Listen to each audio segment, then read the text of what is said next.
সেই কাহিনীতে এই মুহূর্তে যাওয়া ঠিক হবে কি? মাফ করে দিয়েছি। জিয়া রহমান আমাদেরই একজন ছিলেন।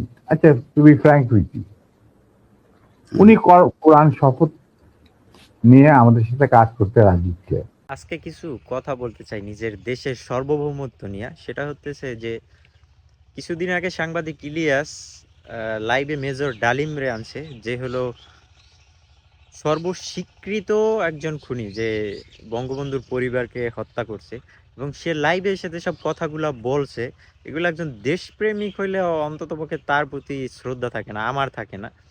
সেটা আমি কোনো রাজনীতি করি না, আমি রাজনীতি বুঝি না, বাট আমি আমার দেশের সার্বভৌমত্ব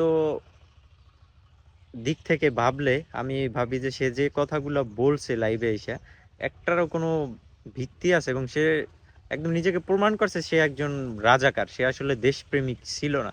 এবং সে একটা কথা বলছে কি, যে তাদের 25 বছরের একটা প্ল্যান ছিল বঙ্গবন্ধুকে হত্যা করার জন্য, এবং সেটা যুদ্ধ চলা যুদ্ধ শুরু হওয়ার আগ মুহূর্ত থেকে। হ্যাঁ, এটা কেমন কথা? একজন আর্মি, একজন মেজর, যে কিনা এরকমের পরিকল্পনা করতে পারে, যে সে দেশে যুদ্ধ চলাকালীন সময় যে কিনা যুদ্ধের ডাক দিছে তাকেই হত্যা করার প্ল্যান করে। এটা কেমন কথা হইলো? বা এটা কোন ধরনের লজিক আসলো? একজন আর্মির মেজর কিভাবে এটা করে, এবং সে কোন সেন্স থেকে? তাহলে তো সে একজন রাজাকার, সে একজন পাকিস্তানি প্রোডাক্ট, এটা একদম 100% শিওর সে পাকিস্তানের প্রোডাক্ট। এবং সে আরো একটা কথা বলে সেখানে এখানে, যে দেশের স্বাধীনতাকে হইতেছে আপনার কি বলে এটাকে, যে দেশের স্বাধীনতাকে আপনার আহ বিতর্কিত করার জন্য সে 30 লক্ষর জায়গায় সে 3 লাখ বলে।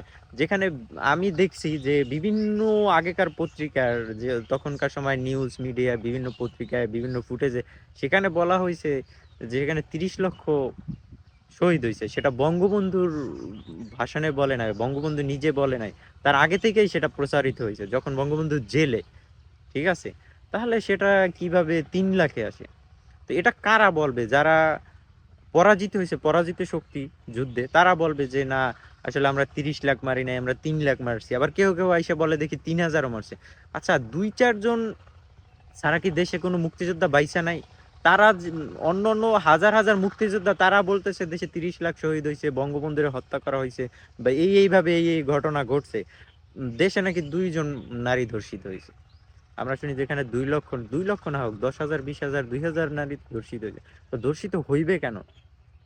হুম, পাকিস্তান একটা মুসলিম কান্ট্রি না? তারা মুসলমান হয়ে কেন মুসলিম নারীদেরকে ধর্ষণ করবে? মুসলিম না, অমুসলিমদের কি কেন ধর্ষণ করবে? এবং সারা বিশ্বে কিন্তু পাকিস্তান একটা ঘৃণিত জাতি, তাদেরকে অন্যান্য দেশ কিন্তু ঘৃণা করে, কারণ হলো তাদের ভিতরে হচ্ছে লোভ, লালসা এবং ঘৃণা, অহংকার, এগুলো খুব প্রচন্ড বেশি। তো আমরা আসলে শেখ হাসিনা বুঝি না, বা আওয়ামী লীগ বুঝি না, আমরা বুঝি, আমরা আমাদের দেশকে ভালোবাসি। তো আমাদের দেশের যখন সার্বভৌমত্ব হুমকির মুখে আসবে তখন আমরা সবাই এক। সেটা কি আওয়ামী লীগ, কি বিএনপি, কি অন্য কোনো সংগঠন, ঠিক আছে? তো দেশের সার্বভৌমত্ব ধ্বংস করতে আইসো না ভাই। সাংবাদিক ইলিয়াস, জানি আমার ভিডিও তোমার অব্দি পৌঁছাইবে না, কারণ আমি এতটা তোমার মতো অত ফেমাস কোনো সাংবাদিক না, বাট যদি কখনো পৌঁছায় তাহলে বলবো যে তোমার যদি সাহস থাকে তুমি দেশে আসো, ঠিক আছে? দেশে আইসা এগুলো ফেস করো।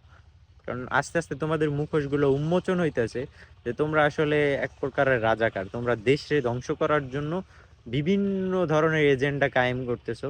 এটাই বাস্তব।